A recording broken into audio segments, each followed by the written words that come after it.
coming days, we are trying to start the Trike this week. First, Sam's gonna work on a few things, routing the spark plug wires, wiring up the ignition and the coils, and making some block-off plugs for the fuel injector ports that are no longer being used because it's carbureted. So we'll work on that little stuff and then try to start it. Probably gonna be extremely loud. So we also have a bunch of cool new merch in the store and a sweet giveaway going on right now, so be sure to check it out with the link in the description. Seeing as how we switched to the carburetor, we have to block off these injector ports, so that's what I'm doing today. Yeah, we don't need those holes when we have the carburetor. So after building essentially this whole thing around the intake, I was like, wow, I could just take that off and make everything easier. But we're done with it. This is what we got. The two little, I don't know what to call those, little pokers with some O-rings. Yeah, some injector plugs and a plate. We'll shove that down in there, maybe. We'll rub it down.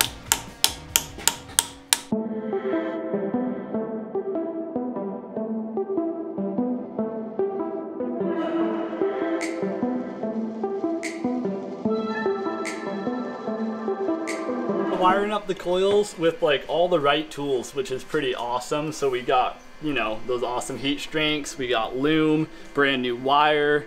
It's yeah, it's a good time when everything just goes together nice and smooth. It doesn't happen every day, that's for sure. We try.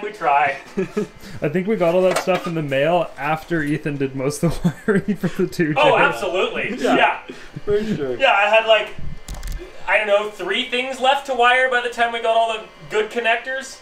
So, you know. Now so you're really breaking it in. Yeah, and we just used probably all of the ones you need. That's the thing, you always get these boxes and you need like just the males and females, and then you have 900 other ones you'll never use.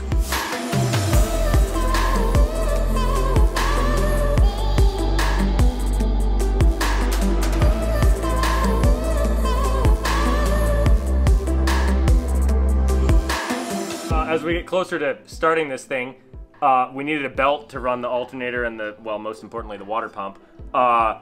And that's a belt for a lawnmower, like the little push mower that drives the wheels. So it's the right length. It fits perfectly. I just had to take the tensioner bolt out, let it go all the way down, then pry it on there and tighten it up a little bit, and it's nice and snug. So that'll work, at least for now. And now we know exactly how long of a belt we need, a 30-incher. All right, so we got this just jimmy rigged up, and so I just have to put a ground on. And I guess, I mean, we're not gonna turn it on, but we could crank it over and give it one turn. It gets one turn. We're not seizing anything. Give it one turn to make sure this works, and then yeah, get some gas, and that will be that, huh? And it did. It turned over. Turned over just a little bit. I want to like see if it turns enough to be, you know, like. Yeah, that's not enough cranking yet. Battery's not doing it, but it's turning over.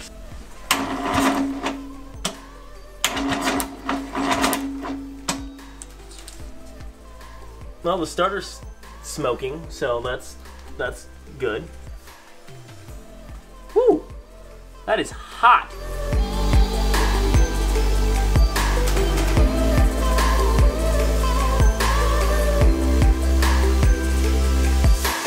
We got a new starter because the old one, it turned out, was the problem, and it was just cooked. We're just testing if we have flow of oil because we've got smarter as we've went on. We've done this. There we go. Hey. That's oil.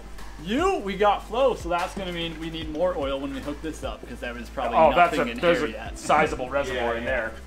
I'll just go ahead and dump the rest of this in. It was pretty. There's not a lot left.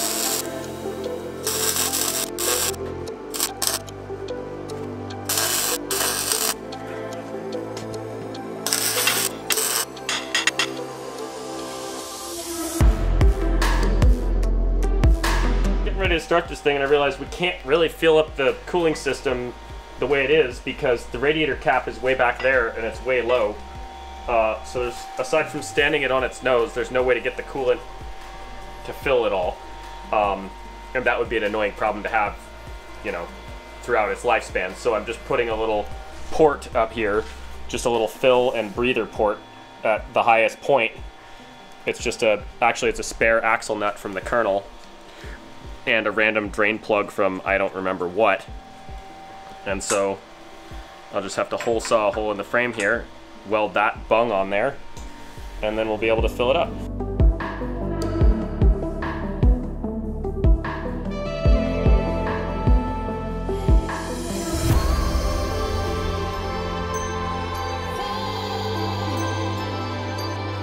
Getting closer. I'm about to pour in the coolant. This little fill port I made happens to be just the right size for this funnel, so that's a bonus. Water's coming out of the water pump, and that sounds like a good thing, but it's not, because it's coming out in a way it should not be. So I'm trying to find out why, and I'm going to take this pulley off because it's coming out from right behind that.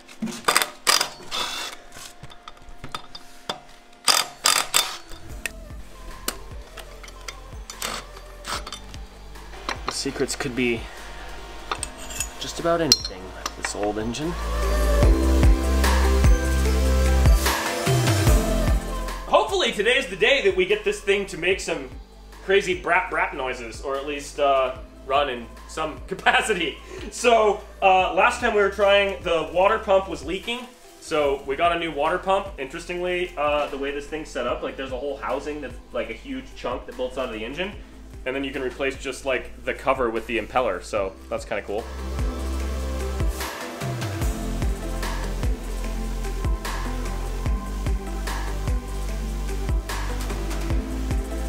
Little bit of difference between these two pumps. The original one is cast iron with a cast iron impeller, and the new one is cast aluminum with a stamped steel impeller. So something tells me this impeller is probably more efficient, but major weight reduction, so that's a bonus.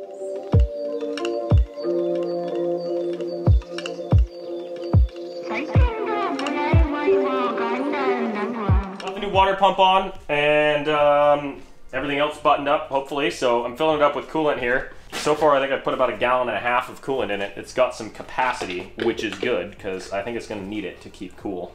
We've got all this set up and we have the cap in the distributor, so time to see if we have spark before we put any fuel to it. We'll just check that. So I just got a spare spark plug hooked up here and we'll see if it makes any sparks. Oh yeah, that's some good solid spark.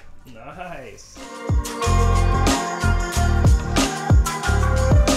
Well, it's time to throw the earplugs in and crank it over a few times, see what happens.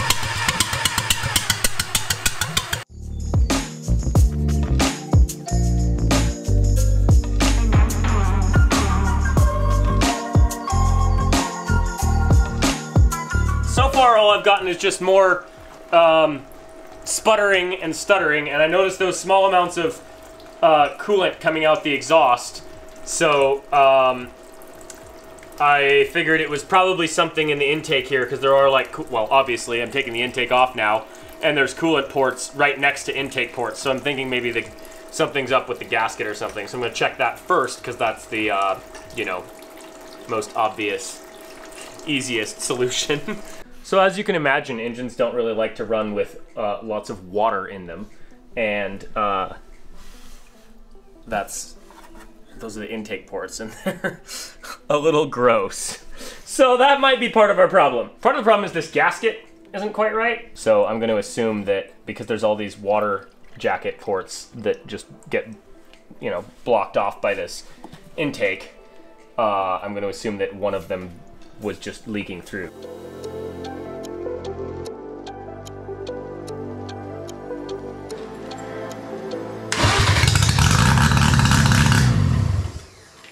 So I've been fiddling around with this thing basically all day, and I just pulled all the spark plugs out one by one and like blew them off, cleaned them off, checked to see what was going on there. And then, you know, nothing I've done has really changed it. So I thought, well, we're pretty confident in where these spark plug wires go, but I swapped them and it started right up.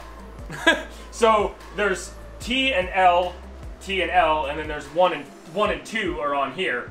Well, it had 1 going to the front and 2 going to the back, which makes sense because 1, 2. Well, it's not that, because I switched it and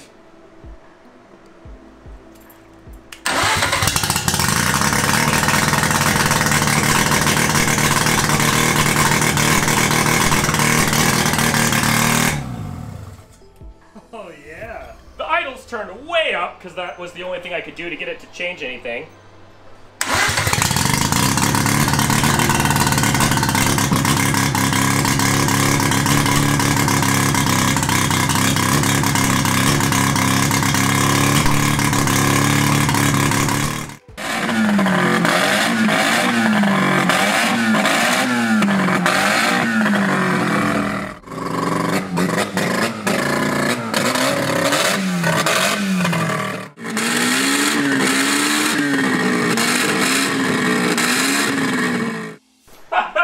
Well, that's all.